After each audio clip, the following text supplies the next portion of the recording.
ایک بہن نے سوال کیا ہے کراچی سے، وہ سوال کرتی ہیں کہ کیا صلاۃ التسبیح ثابت ہے؟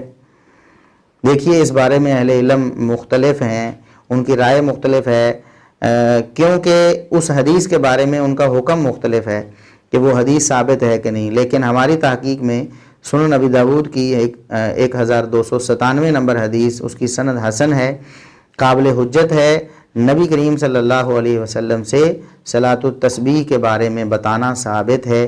اس کی فضیلت اور اس کی اہمیت نبی کریم صلی اللہ علیہ وسلم نے خود بیان کی ہے۔ صلاۃ التسبیح پڑھنا اس حدیث کی روح سے اس کا طریقہ بھی ہم مختصراً بتا دیتے ہیں کہ 4 رکعتیں پڑھنی ہیں۔ نبی کریم صلی اللہ علیہ وسلم نے اپنے چچا عباس رضی اللہ عنہ سے یہ فرمایا کہ چچا جان، میں آپ کو ایک تحفہ نہ دوں؟ آپ کو میں ایک تحفہ دینا چاہتا ہوں، آپ کے لیے میری ایک آفر ہے، ایک آپ اسے قبول کریں۔ 4 رکعتیں آپ نے پڑھنی ہیں، اور ان 4 رکعتوں میں آپ نے کیا کرنا ہے، قیام میں جب آپ قرات مکمل کر چکے ہیں تو 15 دفعہ آپ نے سبحان اللہ والحمد للہ ولا الہ الا اللہ واللہ اکبر پڑھنا ہے۔ قیام میں 15 دفعہ، پھر رکوع میں 10 دفعہ، پھر رکوع سے سر اٹھا کر 10 دفعہ، پھر سجدے میں 10 دفعہ، پھر سجدے سے سر اٹھا کر 2 سجدوں کے درمیان میں 10 دفعہ، پھر دوسرے سجدے میں 10 دفعہ، اور پھر سجدے سے سر اٹھا کر اگلی رکعت میں اٹھنے سے پہلے 10 دفعہ۔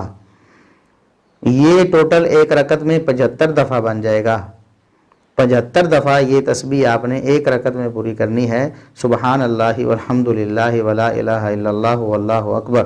اس طرح 4 رکعتیں آپ نے پڑھنی۔ اس حدیث سے یہ بھی معلوم ہوا کہ دوسری رکعت میں اٹھتے وقت اور اسی طرح چوتھی رکعت میں اٹھتے وقت سجدے کے بعد آرام سے بیٹھ کر اٹھنا ہے، جسے جلسہ استراحت کہتے ہیں۔ نبی کریم صلی اللہ علیہ وسلم کی سنت ہے، جو اس حدیث سے بھی ثابت ہو رہی ہے، نماز تسبیح سے بھی، کہ اگر یہاں بیٹھنا مسنون نہ ہوتا تو اس بیٹھنے میں اذکار کیوں بتائے جاتے کہ 10 دفعہ آپ نے یہ کہہ کر اگلی رکعت کے لیے اٹھنا ہے، جو جلسہ استراحت اس حدیث سے بھی ثابت ہو رہا ہے۔ تو اس طرح آپ نے یہ 4 رکعتیں مکمل کرنی ہیں۔